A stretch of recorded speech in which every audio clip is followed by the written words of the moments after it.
Oh, all right, everybody. I'm a historian. I am, and I don't know. I like all this archaeology stuff. I do. You guys are doing a great job out there, but it's like sometimes you can just get it so fucking wrong. You can just get it so fucking wrong. And like sometimes I'll see the statement that this city within the world is the oldest city or one of the oldest cities in the world, right?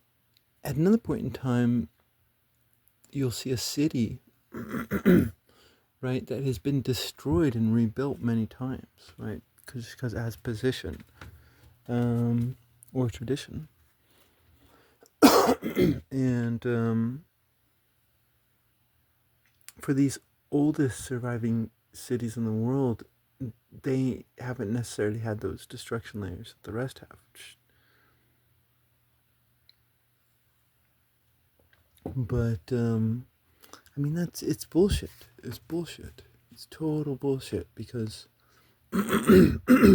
like, if you listen to the linguists will tell us that it's constant transformation, right? You don't see any straight lines in nature.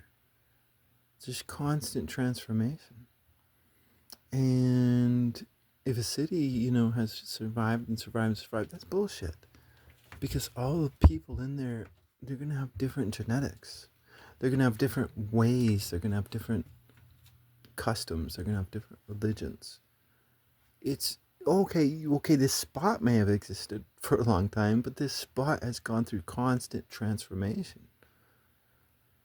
So how can you call it the same city?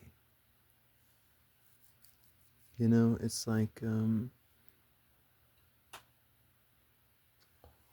you can't. I mean, there are cities underwater that they're finding nowadays, right? Because during the last ice age, the water came up, and where does everybody live? They live along the coast.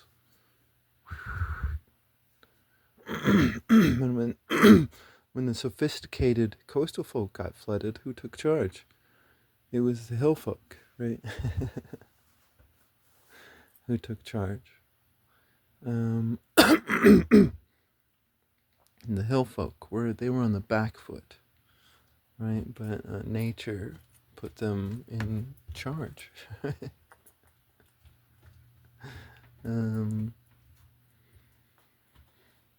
and nature condemned the sophisticated, right, and those who thought that they could be intelligent without thinking. Shit. It's just so unscientific, and you archaeologists, you are scientific, and I mean you should realize that there's just constant change. And to say the same is a bold fucking statement. Like, you better prove that mathematically and experimentally before you can make that claim, bitch. Because that's what the world is. That's why fuck nationalism. Fuck nationalism. I mean, yeah, I mean, no. We're part of all these ancestors, but all of our ancestors have been different. And we are different. And nationalism is hate. Because hatred is conformity, and it's the same. Everybody's the same. That's what a fucking tyranny is, right?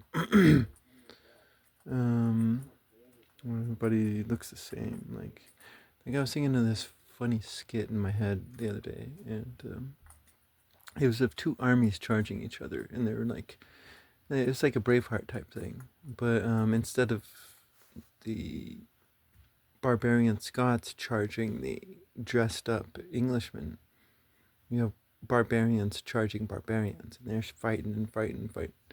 But at one point, there's this one guy who starts to attack another, and he's like, "Wait, no, I'm on your side."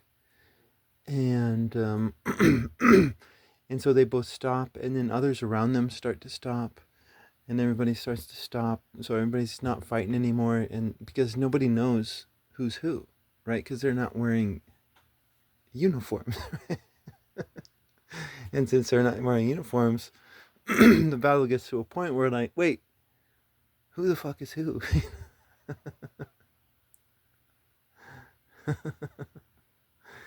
It's yeah. It's when you turn sameness sexy that a society falls.